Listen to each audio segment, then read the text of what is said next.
Hey everybody, this is Mike Bruce with LifeStartsWithFood.com, and I'm smiling for a couple reasons. My good buddy Theo's back on, and he's one of my favorite guests to have, or my favorite guest to have on here.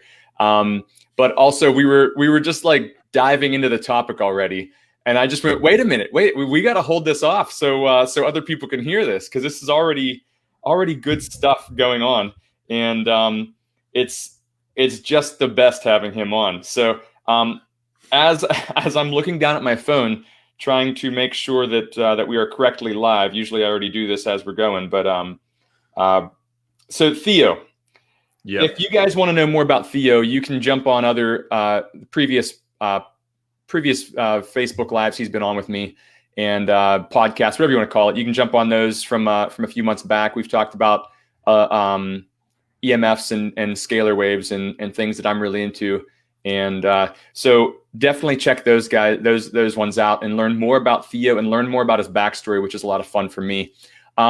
We are talking about biohacking alcohol today, and Theo's not a big drinker anymore. I went from not drinking much because of health issues to my stomach started working, and this whole year I became a mead maker, meaning I brew alcohol with honey, and I can make things that taste like beer, but there's no grains, there's no, I can make things that kind of taste like wine without grapes. And it's a lot of fun. So Theo was just talking about, and Theo, thanks again, man. I really appreciate you coming on. I appreciate all the communication we always have about everything.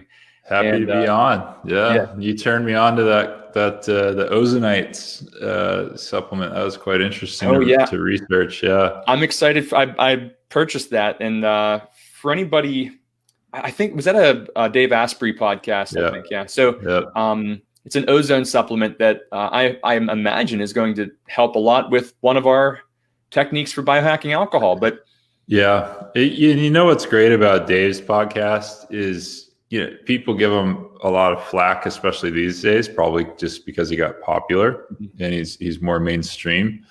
But you don't just get anybody on his podcast. No, his podcast isn't pay to play.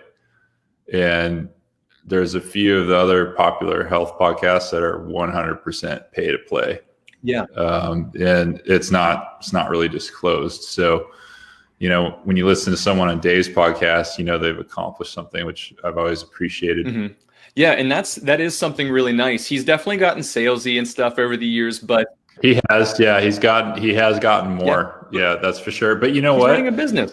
I mean, he's running a business, and I think they took, I forget the exact amount, but they did a large, they took in a large investment from an investment company. I think I heard that number before, and it was insane. It was a large amount. Which makes sense why you can find his stuff at Walmart now. So, and guess what? Someday I hope to, have advertisers for my podcast too, in my videos that I do. So that doesn't offend me. No, not at all. In fact, I usually buy stuff off of that. So that's how I agree. Ended up with 2 Juvelites. Yeah. So let's get into it, man. So we were talking about mead earlier, and you were talking about how you have friends over and you have mead, or sometimes you have wine, and it's fun. And I like that, man. There's some prejudice in the health community, and I consider the health community people that are reading books or researching online or, listening to podcasts and stuff about alcohol. And there's this idea that you should 100% avoid it, which I don't really think is realistic or necessary. Humans have been imbibing alcohol for multiple thousands of years, and in various amounts, it's good for you. 1 or 2 drinks is going to increase the levels of GABA in your brain, which is a neurotransmitter for rest and relaxation, which is awesome. We're assaulted by stress and information overload 24/7, especially this year. Past, 1 or 2 drinks, then it starts to work on your serotonin network, which is why some people get kind of hyper and excited and, start feeling really good after more than 2 drinks, is because it literally works on your serotonin network, which is why you kind of have the come down the next day, or what some people jokingly call PAD, post-alcohol depression. But I'd like to start the conversation. What's that? So that's what happens to me. Yeah, yeah, it's the serotonin. Yeah, yeah. It's the same thing if you microdose mushrooms for a long time, but you're not supplementing with 5-HTP, zinc, and copper, and if you have an unhealthy gut, because 90% of your serotonin is made in your gut, then you're going to have problems. You're going to feel tired and unmotivated all the time. Before we move on, can we talk about some of the kind of like the health myths around? Because there, for the longest time, you drink red wine every day because it's so healthy for these reasons, right? The truth is, and this is my opinion based on a lot of people that research this. The truth is, no amount of red wine is healthy. In terms of what the heck's resveratrol. It's going to take like 400 bottles of red wine to equal a resveratrol. So that started back in the 90s. And you got to remember, wine wasn't as much of a thing in the United States in the 90s. And so these wine industry associations got together and they decided to have a marketing angle of, drink wine because it's fun and you also get resveratrol.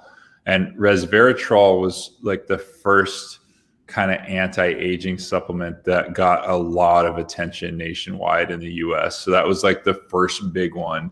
And then after that, it was like green tea and, kind of has moved on. I think now we're on NAD but you imagine the hype around NAD. That's what resveratrol was in the 90s. So the wine associations did a really good marketing campaign over this, and it was successful because most people you grab walking by on the sidewalk will tell you that wine's healthy because it has resveratrol, or they don't even know what it is. Doctors prescribing it to patients and things. Yeah, and French hospitals, that whole thing. So I mean, yes, but the amount of resveratrol you get from, you would have to drink multiple bottles of wine every day to the point where you'd be comatose to even get a therapeutic dose of resveratrol. Now, what I do believe is that a glass of wine, not close to bedtime, because that just messes with your sleep, but a glass of wine, I don't even think it matters if it's red or white, will do a lot for just slightly thinning out the blood, causing dilation of the arteries and the veins, and just giving you some better blood flow and some heart health in the sense that your blood is less viscous. That's about it. Yeah, and there's a lot of ways to handle that blood thing too. That's called zeta potential in your blood, and that's basically adding charge to it. So one of the problems with most people's blood walking around these days is they don't have enough charge and have enough negative charge in their blood. So the blood cells, they stick together. It's called coining. They look like a stack of coins. And so they actually won't fit down the small capillaries. So if they both have a negative charge, they separate, and then the blood flow increases. But there's lots of ways to add charge. You can go ground yourself for 30 minutes and you'll take in enough electrons through your feet to be able to do that. That's kind of the main benefit of grounding. Yeah, definitely. So let's jump into this because you have a fantastic email. It's not necessarily weekly, but it's usually every few days you send out emails. And that's generally when I just go, man, I got to have Theo on again.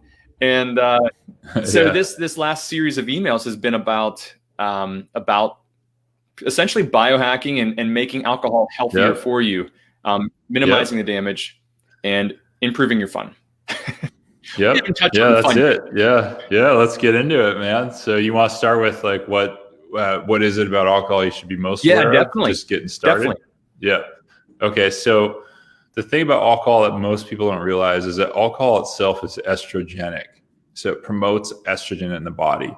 And the really big issue with that is that in modern times, we are surrounded by xeno and phytoestrogens constantly. And I'll explain what those are in a second. But essentially, we're all soaked in estrogen all the time, men and women, like huge amounts, far beyond what nature ever intended.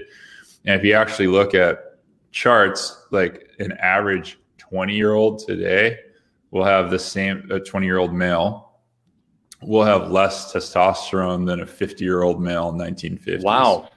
Yeah, it's crazy. Wow. It's actually gotten crazy. So that's the thing you need to be aware of if you're going to have alcohol, is that each drink you take, it's a xenoestrogen. It's promoting estrogen in the body, and that's a problem. So how do you reverse it? So let's talk solutions. Do you take pine pollen? So I take pine pollen every day anyway. I have since I was around 27-ish, just to combat the phyto and xenoestrogens. And just for people listening, a phytoestrogen are estrogenic compounds from plants. And so many plants produce a ton of estrogen in their tissue because it's a way of chemically neutering the mammals that eat them. So if you can make the male mammals less fertile, there will be less offspring and less animals running around to eat the plants. Like, so that's a really big thing with plants you have to be aware of. Some of the highest, and then some of the highest plants, right? The three highest that I know of would be flax, chia, and soy. Yeah. And people are blown away because those are health foods, right? Like quote unquote health foods. So soy is the worst. Yeah. But flax is very close behind. Yeah, flax is pretty bad. Licorice, another one. It's like, black licorice, super high. I didn't know that. And then a lot of people don't even know this, but astaxanthin will actually interfere with your testosterone production too. So you got to be careful with that. That's what you find in salmon? Yeah, that's what makes salmon and lobster pink or red. So I would assume with all the natural compounds that come along with wild caught fish, it's probably no problem. You're not going to have a problem unless you artificially supplement with it. Then you can run into some stuff. But so that's phytoestrogens. And then xenoestrogens are man-made compounds. So in California, at least, you cannot even breathe the air without getting xenoestrogens in your bloodstream. That's a fact. Man. And so they have a Prop 65 warning here, which is like, you've seen it on supplements and stuff. It says this supplement is known to contain compounds that cause cancer, but like you literally can't even breathe the air in California without violating that Proposition 65. So they just need to have that on your income tax statement then. Prop 65. Yeah, exactly. Yeah, it's kind of a joke. So, that's so that polluted air, fire retardants on furniture, plastics, and, BPA is just one of the plastics that does that. That was the big thing with BPA, is that it's a xenoestrogen. So it can really interfere with your hormones. But BPA is one of like dozens of plastic compounds. And so what did the manufacturers do? They changed the formulation by one molecule, and they named it something else, and that's what they use in plastic bottles. There's like 4 different BPs. So BPC, BPP, BP S, I think, or F, I forget. Yeah. Those are the ones that are changed by one molecule. And they're allowed, and they're not thought of as dangerous because we just haven't studied them yet. Right. So. Yeah. It's crazy, dude. It's like, using a plastic water bottle, like I see you're using something that's stainless there. I use a stainless water bottle. I drink out of glass. Like it's a big deal, and people don't realize it. But all these different types of cancers that are so common now, like prostate cancer in men, breast cancer in women, those are diseases of excess estrogen. So that's something to really be aware of. And it is an incredible thing. I even, when I go to parties or anything, I literally take my own glassware, because I'm not going to ask somebody to have like a nice glass out of their picnic outside the house. So we always have a cooler because we take our own food. So I always pull out the perfectly shaped glass for the perfect drink, right? I look at it like this, dude. And this counts for women too, but especially men. Like testosterone is everything. It's your drive, your motivation, your energy. It's even your skin, your muscles. Like it's literally everything. And for women, if you're super high in estrogen and you don't have enough testosterone, like they're going to be moody, emotional, no sex drive, sex drive, have problems. Yeah, for men and women, you're going to have problems losing stubborn belly fat, and you're going to get estrogenic fat deposits. So in men that drink a lot of beer, and we'll talk about beer in a second, they're going to have moobs, for one, gynecomastia. I used to have those. And it's hard to believe it now, but I was 220. I had a B cup probably. So I think I just lost your audio there. You there? Nothing yet. You muted. So somehow we're muted. Let's see. Unmute. Nope. Your mic isn't connected. I'm back. There we go. Yeah, there we go. The software did it. The weirdest thing, man. And so now your voice is a little funny.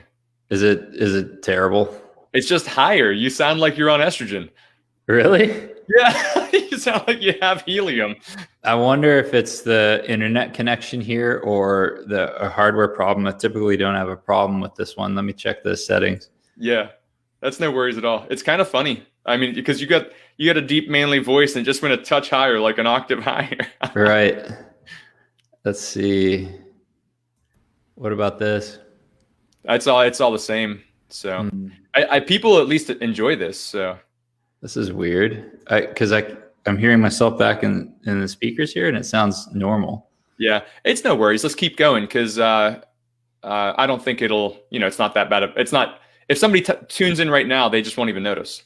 Right. Okay. Well, hopefully it'll fix itself. So yeah, what's your height? 5'11". Okay, and you're 220. Wow. I was, yeah. Wow. I didn't look it too bad. I looked. It was all kind of belly, and I hid it under big shirts. Extra large. Now I wear smalls and mediums. So those are those estrogenic fat deposits. Well, that's kind of the big problem with beer. So you get a double hit, right? So you get the estrogenic compounds from the alcohol itself, and then you also get the hops. And the hops in beer are the worst offenders. They're one of the most estrogenic plants on earth. And there's all these accounts of, before the industrialization of farming in Germany and Austria, where, female hops pickers during harvest season, no matter where they were at during their menstrual cycle, they would start menstruating when they were in the field. Yeah. And I mean, that's a lot. I mean, just from touch. Yeah. And I know with the beer, like, cause I use hops in my mead sometimes, and I know I'm using an ounce for 5 gallons. So, and I put it in there and I pull it out after a couple of days. So the amount that's probably getting in there versus picking a whole field is a lot less. However, they didn't have plastics. They didn't have, you name it. They didn't have all the other things we just spoke of. So they could handle it. Yeah, that's exactly right. So they weren't surrounded by millions of xenoestrogens. And so their bodies could process it. Yeah. And it was fine. Yeah. Wow. So for that reason, if I'm going to have alcohol, I always avoid beer. I haven't had a beer in 20 years probably. And that's a huge problem with beer is the hops. So, and it's also unfiltered. So all the byproducts left over from the fermentation process are left in there. And so if it's not filtered by the brewer, then your body has to filter it. And so that's a problem too. Yeah. Me personally, if I have a mead that I didn't, you let it set and all the yeast eventually falls out, or not all of it, most of it. And then you rack it off into another bucket, and then that's how you bottle it. If I don't do that appropriately, I don't feel good from my own stuff. So these big time places, they're not filtering a lot of the beers, like you said. So that really can affect some people. I mean, yeast will just wipe out my gut. I got to fast for a day or two just to heal things. Yep. That makes sense. And, wine's the other big one that's like that, right? So, the issue with wine is that the majority of grapes out there are GMO, and the yeast they use on them it's an engineered GMO product. And they're designed to basically grow these huge grapes that are very sugary. And so with wine, you're getting all the toxic byproducts that are left over from the industrialization of grape farming. So these are some of the most sprayed crops in the world. So you're getting glyphosate and different kinds of herbicides and pesticides in addition to that. Plus, wine's unfiltered. So you get in all these residues left over from that process, and then it's got a ton of sugar. So with the filtering, I'm curious on that one with wine, because I know a lot of wineries that do filter. Some do. Yeah. I guess smaller wineries filter because it helps speed up their process. Yeah. I mean, not all wine is bad. So if someone listening to this is like, damn it, I really want wine. You need to look for a type of wine that's called dry farmed. Mm-hmm. And there is an online company that basically is like a curator of dry farm wines from Europe, and they import them to the States. It's like a monthly membership club. Mm-hmm. And it's called Dry Farmed Wines. You can find them online, but you can go to a large wine store and actually ask for that type of wine, and they'll be lower alcohol and very low to no sugar. And so yeah, Fitvine. I've had Fitvine. Yeah. Terrible name, great wine. I know, right? It's so dumb, but their reds are interesting. They don't have a lot of, they're not the same boldness that most reds have, which I don't mind. Yeah. And, but their whites are pretty good. I'm not a fan of their Chardonnay, but yeah, they do a good job on a Sauv Blanc, and Pinot Grigio is pretty good. Pinot Noir is pretty good. Yeah. But dry farms, they just have the tiniest little wineries that they find all over the world that do exactly what they're looking for. Yeah. And they test it for mold and toxins, and they ship it out for like $20 a bottle. It's terrific. Yeah, that's actually a big problem with both beer and wine, is they both have a lot of ochratoxin A in them. So it's a mold, fungal toxin. Mm-hmm. And that usually ends up in the final product too. So if they do that kind of testing, it's awesome. And I've had dry farm wine. It's super clean, super nice. You feel fine afterwards. Mm-hmm. Like, it's great. Yeah, it definitely is. And we had a big primal health coach get together in the other side of Pennsylvania, and the one girl, she brought cases, cases, and shared with everybody. It was amazing. That's awesome. It was a fun weekend. Yeah. So those are the two worst offenders in my opinion for those reasons, and that's why you can feel so beat up afterwards. Okay. And especially beer. One of our tricks for wine, we always look for biodynamic and or organic. But biodynamic is the easiest one. When you say dry farm, most like our winery, our wine stores in Pennsylvania don't quite know what that means, right? Yeah. And but when you say biodynamic, they're starting to learn that. So it makes it, in California, like most places will know dry farm because it's wine country out here. But one of the things most people don't know about Napa Valley is that the water table is contaminated now from all the herbicides and pesticides they've been spraying for decades. That's some of the most contaminated land in California. Yeah, which means there's almost no wine at all that comes from California that doesn't have pesticides. And Fitvine is a Napa Valley wine company. I'm not sure. They claim to test for all that. I don't know how they get it out. So yeah, I mean, we'd have to look into it. But if you're going to have wine, at least you threw up two options there on the screen. Beer, I would stay away from because of the hops. I mean, you got to get away from that. And these like IPAs that are super hoppy. I mean, and the hazies too. So hazy IPAs, that whole thing is, I don't know what that leftover proteins that are bad, like that your body doesn't really want in there. Yeah, it's a big trend. Hazy IPA, Oh God, this is unfiltered. So I mean that begs the question. So what's the best, right? So if you're gonna have alcohol, what's the cleanest? And this isn't gonna work for everyone, so we'll have multiple options. But the absolute cleanest you can have is vodka, right? And it's preferably a non-wheat based vodka. So the wheat-based ones are going to have gluten in there still, and that can irritate a lot of people's guts. But the thing with vodka is that it's highly distilled, so they get rid of all the distillation and fermentation byproducts that kind of beat up your body. And then they run it through a charcoal filtration process too that totally cleans it up, makes it really smooth. Yeah. So at that point, it's pretty much just alcohol. And you're giving your body one job to do, which is detox from the alcohol, but not all these other adjuvants that you run into in the unfiltered products like beer and wine. Yeah. Second one would be gin.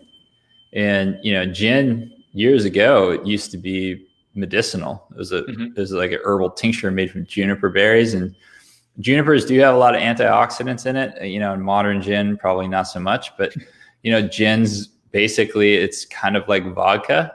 It's super, super highly distilled. They usually use a grape base. So you're not dealing with grain-based alcohol. Okay. And then it has different botanicals in it. So You can look at the botanicals when they flavor it. It's almost like an essential oil. How they steam distill it to pull out the stuff. So, and you can buy a lot of your own herbs and different spices and things on like Mountain Rose Herbs and Mountain Rose. I use those guys. Yeah, that's what I use for my mead making. And you do, yeah. That's a great company, man. Not a lot of people know about them. Yeah, they're really great. And so just find a gin recipe online. Get yourself a really clean vodka, like here in Pittsburgh, Boyd and Blair. It's a potato-based vodka. Almost everything they use comes from Pennsylvania. Tito's is another. Tito's. Tito's a good. It's kind of mid-tier. But the best vodka I've ever had, I was in Kiev with this guy named Yuri. Man, it was crazy, but the vodka they have in Ukraine was unlike anything I've ever found in the States. It's unbelievably smooth. Nothing I've had here even compares. Yeah, and that I don't like vodka at all, and I'm half or quarter Russian. I should love it, right? Yeah, you should. Boyd and Blair, I take a sip of theirs, and there's actual flavor. I mean, it's not offensive like most vodkas are. Yeah, and gin. And so where do you go from that? So those are probably your top two options, right? So where do you go from there? I think my favorite one's next. Is it going to be sake? I was going to say tequila. Oh, tequila, yeah. Let's talk about that. Yeah, tequila is next, actually. So a very high quality tequila. It doesn't have any sugar in it, and it's very distilled. Mm-hmm. And the unique thing about tequila, and there's a drink that's kind of made its way through the health circles that I've heard about and tried. It works pretty good. So normal alcohol is a depressant. Tequila can be a bit of a stimulant, and it doesn't have the same central nervous system depressant effect that most other alcohol does. And so a popular drink that you might want to try, especially if you're in a position where you need or want to be more social, is tequila with coconut water. Okay, so I've never tried that. I thought you were going to say the NorCal Margarita from Rob Wolf. Oh, tell me about it. I don't know about that one. Okay, so the NorCal is, the coconut water sounds terrific. Dude, I'm telling you, if you're in a position where you might not feel like it, but you're like, oh man, I got to be social, whatever, you have a couple of those and you don't have a come down effect the next day either. Okay, that's great. Yeah, the NorCal Margarita is, it's a couple splashes of salt, grab as many limes as you can and squeeze into a glass pretty much. And then I think 2 ounces of tequila and then mineral water poured on top. Oh, that's interesting. Yeah, it's really, really basic, but it's good. It's easy. You can get that at almost any bar you go to because they always have limes and they always have a touch of salt. Yeah. So it's nice. I like it. Yeah. The mineral structure of the water in there too. Mm-hmm. Yeah, so that'll I've heard of guys pouring alcohol through structured water funnels. So I have too, but I actually just make my alcohol with structured water. Yeah, which is I make all my mead. Yeah, with structured water. It's obviously a win.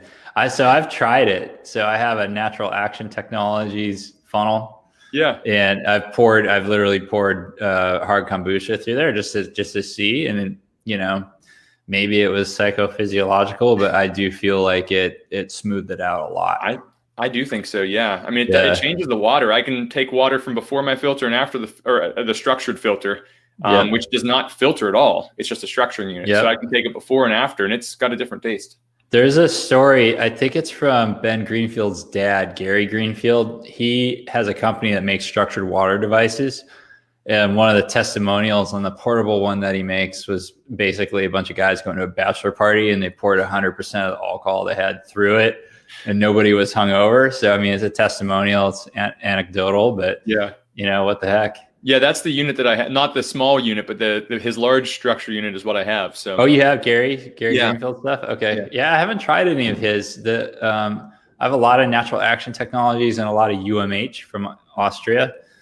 And then I have some infrared ceramics from a company called Terraganics that import the ceramics from Japan, and they actually passively radiate infrared. So you drop the ceramic in there and it will structure the water that way. Interesting.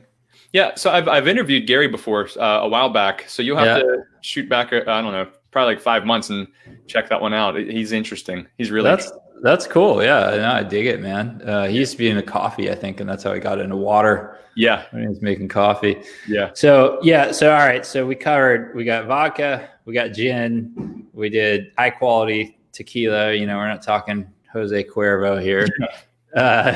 And coconut water, and then your NorCal margarita, which sounds awesome. Mm-hmm. And then after that, you're going to get into your whiskeys, which are also highly distilled and they don't have sugar in them. So, you know, in moderation, they're going to be fine. And then some types of sake that are very distilled and don't have sugar are also good.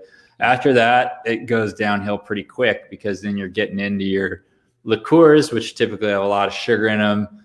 God forbid your colored alcohols, like, you know, the ones that are like blue or something. Yeah. You know, with all this. Oh man, blue curacao. If you just want to feel bad, drink that stuff. Yeah.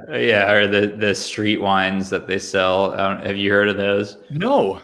Street wines are so like a popular one is like Night Train. So it's alcohol made for homeless people that they sell in liquor stores, at least in California, and it's super cheap. It'd be like $3 to $5 for like a big bottle of it. And it just absolutely wrecks you. Oh, that's horrible. Yeah, it's like some of the worst stuff you can put in your body. Yeah. So you keep mentioning sugar. Yeah.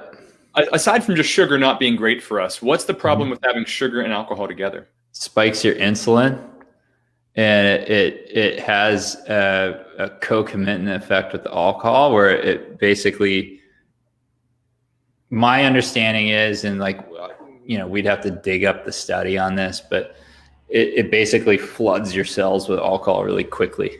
Oh, and wow. So it kind of makes it hit harder. And then, you know, all the problems with sugar with your insulin response and, so, you know, your blood-brain barrier becomes compromised. It's just not, it's going to make the effects of the alcohol worse, and your body has to also process all that sugar while trying to process the alcohol too. Okay.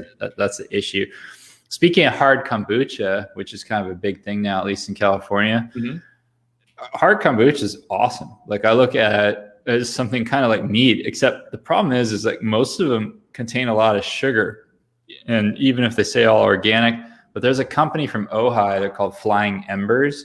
Yeah. And yeah, they make one that it's 0 carb, keto, 0 sugar. And so basically they just let the fermentation go until it eats all the sugar and doesn't have any left in it. And that stuff, you can literally enjoy a beer-like experience. And there's almost no downside. I mean, their grapefruit one is terrific, I think. Oh yeah, that one's good. Yeah. If you like IPAs, you know, a lot of hops taste like grapefruit. A lot of hops have that citrusy. So interesting. Go for something like Flying Embers with grapefruit. They use grapefruit peel to flavor it. I mean, I do the same thing with my meads. I just use the peel, and it's terrific. But do they sell Flying Embers your side of the country? I haven't seen it necessarily in Pennsylvania, I don't think, but I've seen it in Ohio quite a lot. So, we're right by Ohio, so we get to go over there a bit. I work in Ohio too, so. Okay, yeah, so they're making waves. That's great. Yeah, so let's talk about what to do if you want to detox further. So we talked about what to avoid, what to consider if you're going to have it. So as far as like detox options, so I'll talk about the first one, which is the fastest. It's not necessarily the most practical. It's not for everyone, but works really good. So that's ozone. And I know we had a conversation about that the other week. Yeah. So are you talking like ozone, the big devices, or are you talking ozone?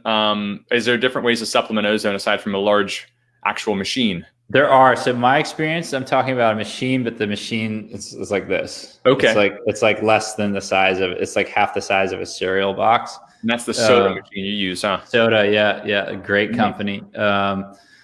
It's like $350 or something, but it's arguably the most reliable, best ozonated water machine on the market with the most history. I mean, these guys have been around for decades. But so what is ozone? So ozone's O3. It's a different form of oxygen. It's unstable. It breaks down very quickly, but it contains a ton of oxygen. And you can get it into your body by taking a hose from this machine, sticking it in your glass of water, and then bubbling the oxygen or the O3 through it, and it'll become dispersed in the water. You drink it, goes into your bloodstream, and boom, there you go. And so oxygen is a very powerful reducing agent. That's why, I don't know if you remember those info commercials for OxyClean. Yeah. Yeah. So that was the whole deal, right? So it's a reducing agent. So, things that are bad for us, or, dirt, stains, things like that, they have a positive charge, and ozone has a very strong negative charge. And so it'll bind to the toxin and reduce it down. That's why they call it a reducing agent, and neutralize it. And so ozone goes into your bloodstream really fast, and it's particularly good at detoxing from alcohol that's also in the bloodstream, right? Blood alcohol level, they measure what's in your blood. And, back in the 50s and 60s, when social drinking was a lot more common, they just used to have drinks all the time, a lot more than they do these days. There's a requirement for pilots to breathe ozone.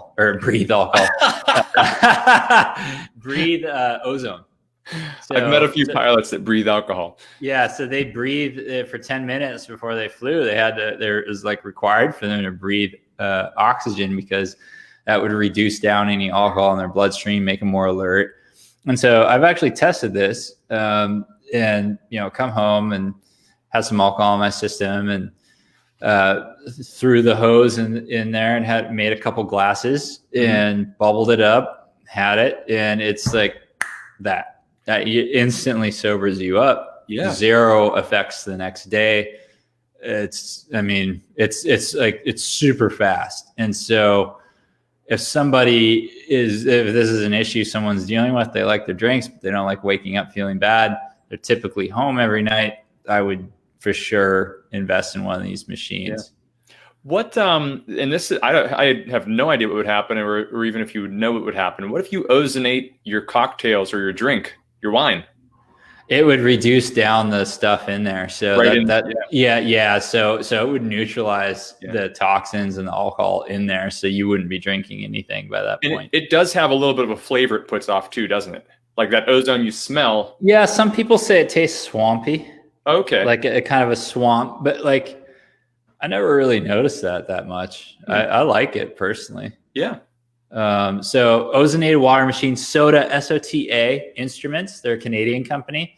They make a Corona discharge machine. They call it their water ozonator. The thing's amazing. The parts are replaceable. When you compare it, a Corona discharge? Yeah. Is that just they named it that, or what? No, that's actually the physics that creates the ozone. Oh, I thought it had something to do with the pandemic or something. Yeah, it's a very strong electrical discharge that makes the ozone. Yeah, and that's how it accumulates it and then pumps it out. So they're amazing. I mean, when you look at ozone machines, like a lot of them are like $4,000, right? Yeah. But you have to look at what's practical. You can get one of those machines, and those are great. You can take bags, and if your hand's injured, you can put a bag over your hand and pump the gas in there. And if you get really crazy, you can do your own IVs and put it in your blood. If you insufflation. Yeah, ears. Yeah. So I do want to try the ears one with the stethoscope. So yeah, I've done that at my new dentist has ozone, which if you're going to a dentist, they ought to have ozone, because there's not a lot of other ways you can treat the mouth safely. So did you do it in your ears? I did just a quick 10 minutes. What did it feel like? It just feels like air passing through. Did you notice I probably need several treatments of it, is what I'd probably. Yeah. Okay. I'll tell you what, man, when I first started having ozone water, I tested it by going to jump rope, and I could jump rope at a brisk pace, easily twice as long. Wow. It was like cheating. Yeah. Because there's so much oxygen in there, right? Because oxygen will rev up your ATP production too, on your energy production in your cells. So, but ozonated water machine, man, I mean, there's a million other benefits of ozone. It's massive. It's used in other countries a lot. It's not used in the US, probably because it's cheap and super effective. Yeah. But if you have drinks and you just want to completely detox from that night of, you should have ozone. That's super easy. We probably should do another one just on ozone, another interview, because I've heard like Cuba, they can't get anything in Cuba, right? I don't know. I might have heard that from you, but they treat everything from small ailments to cancer. Cancer, yeah. Well, there's Otto Warburg. So he was a World War I veteran who became a doctor afterwards in Germany. And he won a Nobel Prize for discovering the role of oxygen and low oxygen in cancerous tissue. So cancerous tissue is always, without fail, low oxygen tissue. So cancer cannot survive in a highly oxygenated environment. So that's where you get, the rectal encephalation, or they pull your blood out, put it in a bag, they bubble ozone through it, and they put the blood back in. It's amazing therapy and super cheap. It's just any infections. I mean, it's just crazy, dude. And nobody knows about it, but especially if you're exposed to toxins, it'll reduce them down super quick. Man, that's really cool. Yeah. So ozone's a good one. And then, but if you don't want to do the machine, you don't want to, throw a tube in the water and bubble it and stand around, wait for 5 minutes. There's other things you can do too. So the first one, and we kind of broached the subject already, is structured water, right? Mm-hmm. So that's huge because your body dilutes and eliminates toxins using water. So if you're not hydrated enough, you're not going to be able to dilute the toxins down and get them out of the body. So, and what is structured water? Simply, structured water is water that has a strong electrical charge to it. And this charge allows it to go through the cell membrane and pull nutrients into the cell and excrete biowaste out of the cell.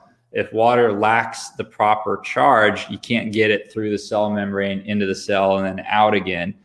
And so that's the difference between extracellular water and intracellular water.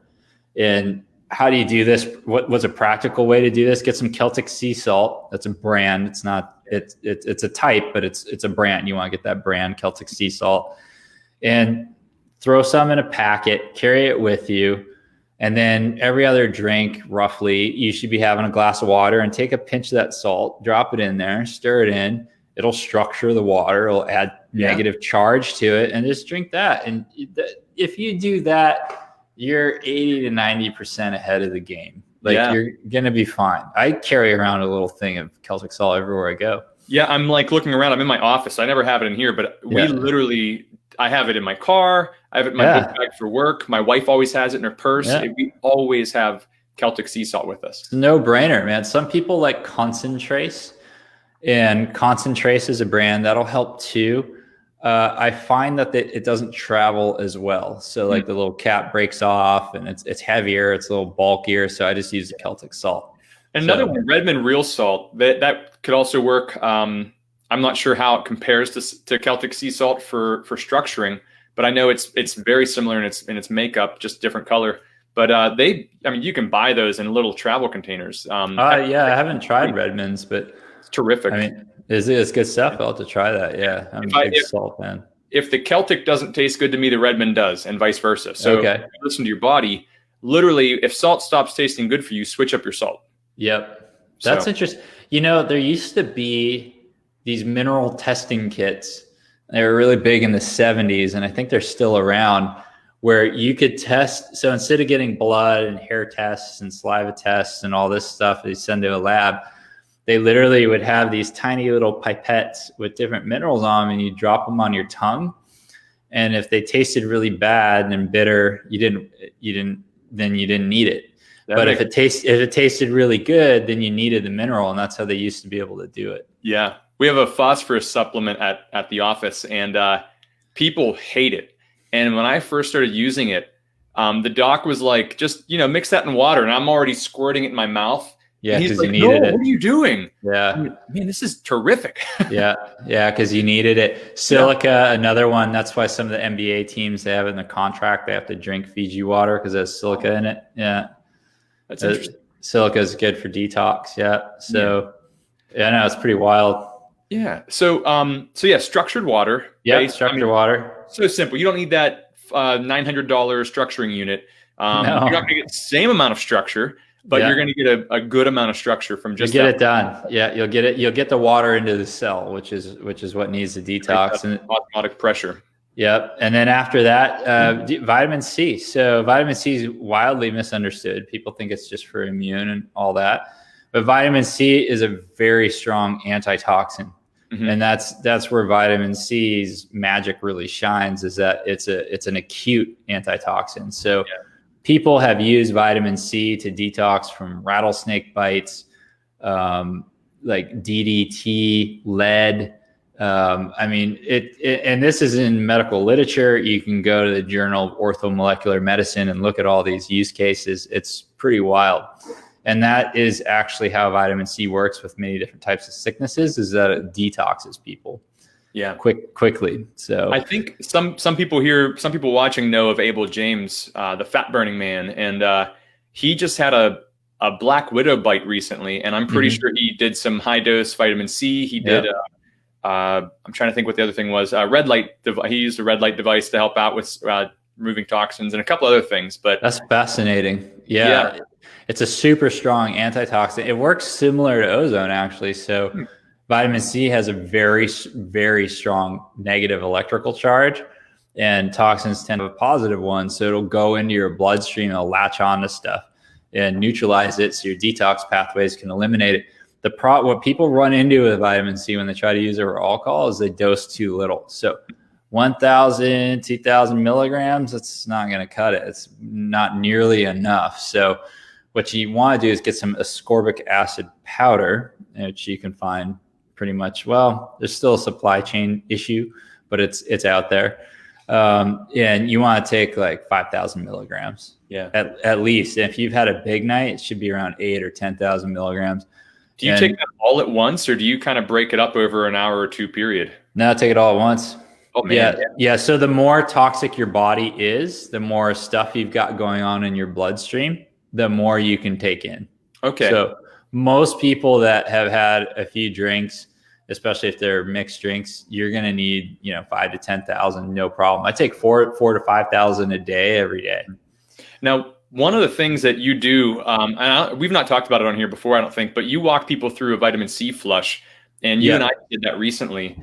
And I used to be a, 2 to 10 grams of vitamin C a day kind of guy. Mm-hmm. And I just stopped taking it for about 2 years because with doctor, I never test for it. I never test for vitamin C. I don't need it. Yep. When I went to do my flush, I fully expected to stop around 12 or 13. And a flush means you hit a threshold and your body just starts expelling all of the excess vitamin C. You're not peeing it out, guys. It's the other way. So you're sitting down and it's a watery discharge. You might go to the bathroom at like 8 or 10 grams. But when you hit that threshold, it's everything all at once, and then it's done. Yeah. So for me, I thought I was going to be hitting that threshold because at like 12 grams, I went to the bathroom, but it wasn't, you were saying like, Mike, you will know. So, I didn't think I hit that point. I didn't really go again until I hit like 37 grams of vitamin C. And I was really annoyed. I was actually taking too much at a time trying to speed up the process. So I probably took about 6 grams more than I needed. Yeah. But after that, over the next few days, I worked myself down to where I'm pretty much flushing at like 2 grams of vitamin C right now. It's because your blood plasma is now saturated with it. Yeah. So vitamin C is your body's primary circulating antioxidant. So it's your first line of defense. That's what's supposed to be used up first in times of oxidative stress. Mm-hmm. And once that gets used up, then you start using your body's endogenous antioxidants like glutathione. Once that gets used up, because there's no vitamin C around to defend the glutathione, which is also made from vitamin C, that's when you get chronic illness and like chronic inflammation and stuff like that. Yeah. So, vitamin C for alcohol, I've tested it.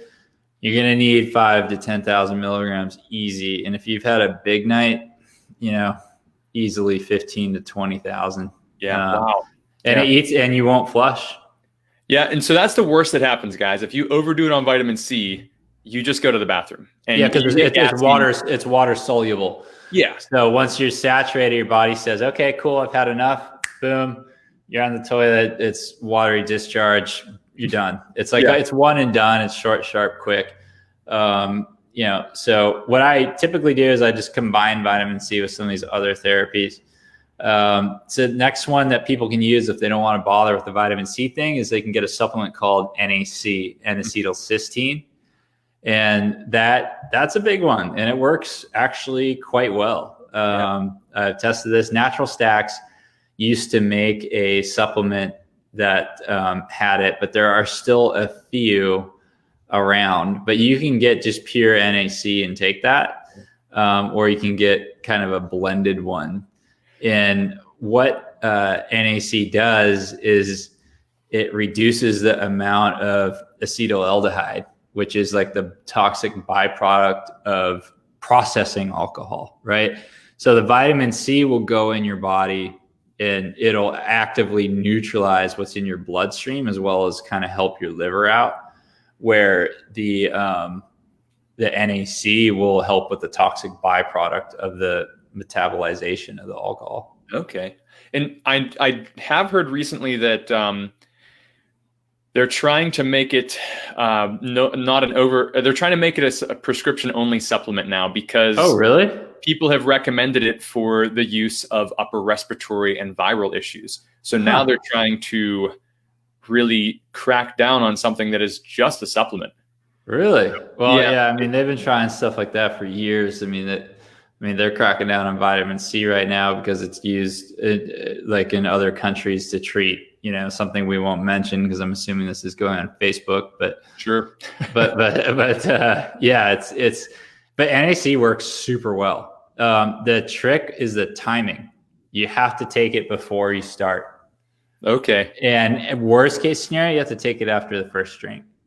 And for people listening, they want practical steps they can take. There's a company called Pure Nootropics, and they have two different versions. So you can just get pure NAC, and then they make a all-in-one supplement that has other things that help with alcohol recovery in it that also contains NAC. It's called like Party Recovery or something like that. But Pure Nootropics is good company. They're legit. They do a lot of research. I've ordered from them. I trust them. They're good people. Nice. So NAC is an easy one. You can carry it around in your backpack, purse, pocket, whatever. Yeah. And you pop a couple of those, you're all set. You're good. Yeah, and I can vouch for that. I used to do that all the time. I know I got NAC in the cupboard somewhere, but I've backed away from that only this year, just for no reason at all. I just kind of forgot about it. So yeah, that's good stuff. And then, moving on, this one is not going to help with acute situations, but it'll help to make your recovery shorter, which is B vitamins, especially B12. And so like a lot of the supplements that are designed specifically for alcohol will have NAC and B12 and B3 and a few other B vitamins in there.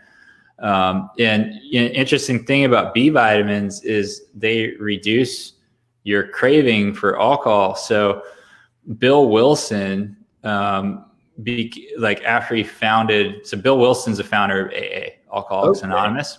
Yeah.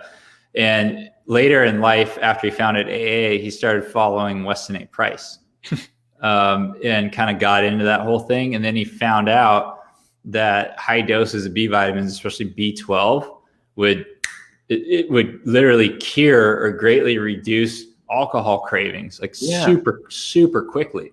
And so he wanted to bring large doses of B vitamins into the AA program, and his board of directors shut him down. Because then they wouldn't have a purpose, right? Does that work for? That's terrible. That's why they shut him down. Well, yeah, because then they wouldn't have a purpose. Sure. There's no reason for AA to be around. It's easier to tell people that's all in their head. Does that work for cigarette smoking too?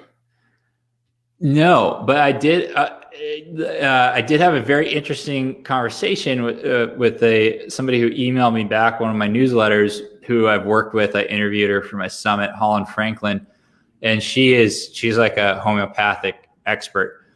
And in traditional homeopathy, tobacco is actually a homeopathic remedy for alcohol. That's interesting, huh? Isn't that interesting? So I only smoke when I drink. Like that whole thing. Huh. It's a homeopathic remedy for alcohol, which is really interesting to me.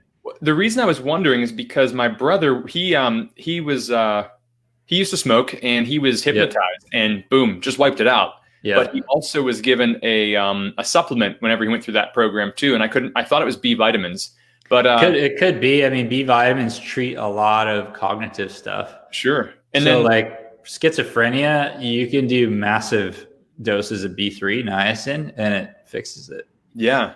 But also a lot of people that go carnivore, carnivore just wipes out addictions, and like even addictions you wouldn't expect. But I thought maybe it was a B vitamin issue there that might be helping with that. But I'm curious if it just takes away so much of the extra sensory things that are massive amounts of flavored foods have. Like you have 42 flavors in one thing when it should just be meat. One. Or just vegetable, not vegetable, butter and salt, and you add all these things together.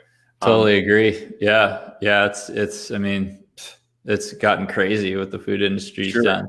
But yeah, B vitamins, I mean, that's a good daily driver if you commonly have alcohol, but you should be having B vitamins anyway. Mm-hmm. And then meat for sure. So Yep, exactly. And then if you've had too much and you want to hit the eject button, then you need to take activated charcoal.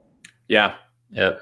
I generally, if I'm drinking, I will finish the night with activated charcoal. I take it away from your supplements, and because it'll bind to those and make them worthless. It just eats everything. So yeah, you got to take it outside of dinner. You got to take it away from supplements because it literally just consumes everything. It's not selective, but it is fantastic. If you had too much, just make sure you have enough water. Yeah. So is that the last resort kind of thing for drinking? Is the charcoal?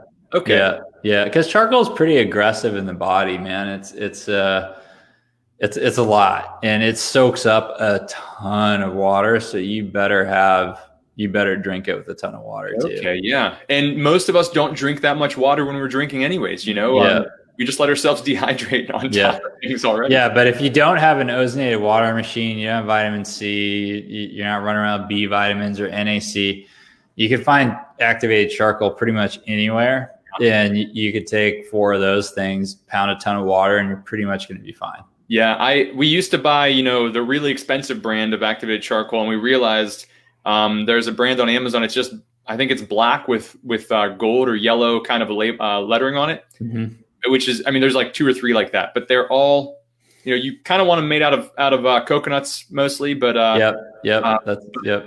you can pay $15 or you can pay $30. Which way you can pay for the same. The non-coconut ones tend to give me a headache. Yeah, that's interesting. Yeah, but the bulletproof makes a good one. I forget what the prices are, but they mill it down really fine. So that one has worked pretty good. But yeah, and think of it this way, guys. One pill of activated charcoal, if it's high quality, you crack that open and it's so porous, it's equal to the amount of surface area of a football field. Yeah. So it's pretty impressive. Yeah, it's insane. Yeah. All that surface area. But, you drink the right kind of alcohol, they've already done that. They've already distilled that out. So you don't really have to take so much. But yeah, I mean, that kind of sums it up for me on, alcohol. I don't have a ton, here and there, but, I always try to, and I take a lot of vitamin C every day anyway. So I think that, and always drinking structured water. So, I mean, just those 2 things will help.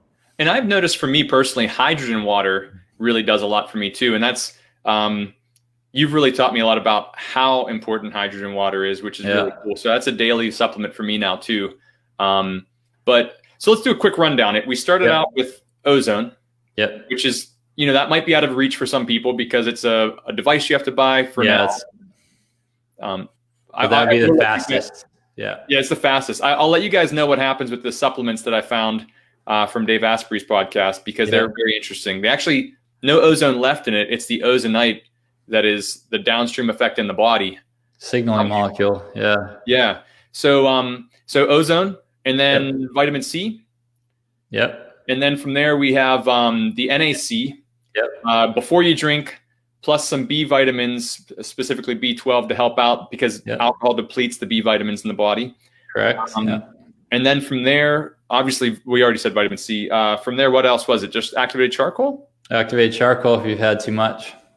Man, we go on some tangents because that took me 1 minute to say all that, and it's we're 60 minutes in. Well, you kind of have to explain how it works too. Otherwise, people are, you're just like, okay. Yeah. Who cares about taking it? I like to know why I'm taking it, and not everybody way, but. Yeah, exactly. Yeah, I would love to hear your results with those ozonite supplements. Yeah, I'm excited to get them in, and I think they ship out today or tomorrow. And cool. And yeah, it was like a nice little deal on them. Kind of covered the shipping costs. So nice. Yeah, man.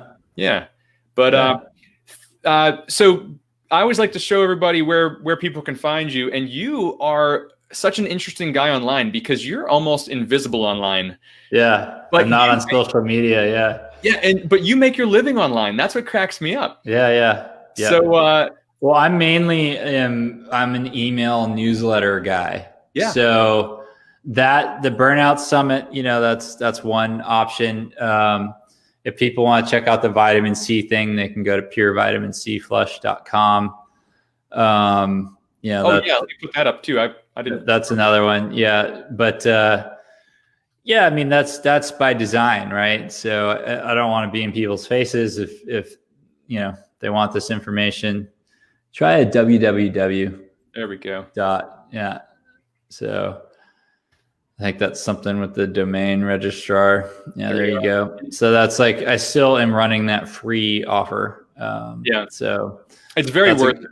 That's a good one. Yeah. If you scroll down, you'll see some of the backstory and stuff on it. That's probably the product that I'm known for the most. Yeah. I would recommend, he does have an upsell once you go through the process. If you guys are doing this, like I don't have him on to talk about this. He really just loves coming on and talking about all kinds of stuff. Yeah. We just enjoy doing this. So yeah. But I love you don't have to get that one, right? You can if you can go find yourself some ascorbic acid, that's great. Go and do it. Mine is non-GMO, which means it doesn't have glyphosate in it. And about 90% of ascorbic acid sold has glyphosate in it. And glyphosate blows apart the tight junctions in your gut, gives you leaky gut, causes systemic inflammation in your body. So it's one of my, one of the things when I'm coaching clients, it's like one of my pillars of death, essentially. I never call it right now, but you have EMFs, you have bad oils, the glyphosate and other pesticides, and grains. Those are like the four big ones for me. Yeah.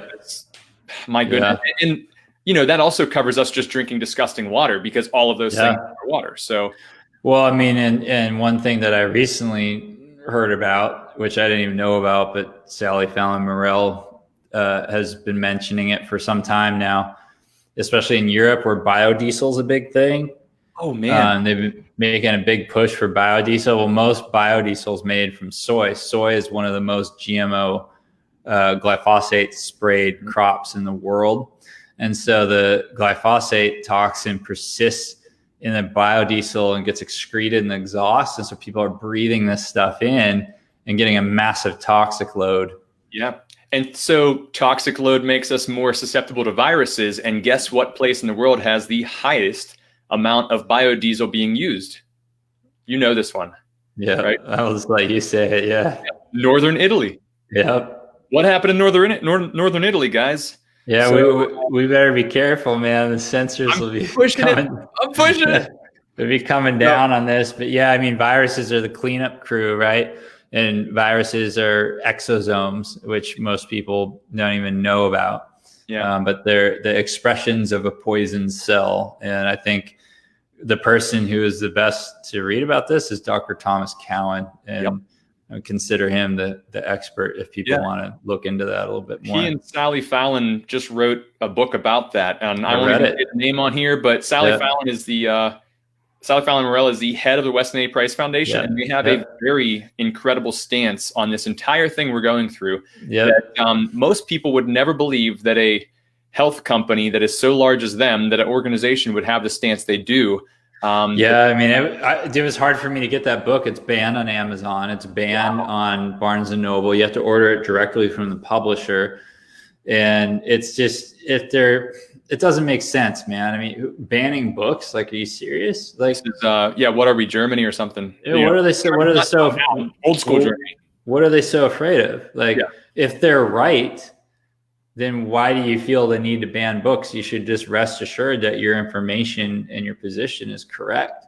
Yeah, this is the first time in American history that you're not allowed to have an opposing viewpoint. So, it's insane. Yeah, it's absolutely insane. I mean, why not have a healthy debate about the topic? So it's good that people like Sally Fallon Morell and Dr. Cowan are actually, I mean, I can't believe they came out with it, but yeah, I mean, I don't think Dr. Cowan has a medical practice anymore. So he can finally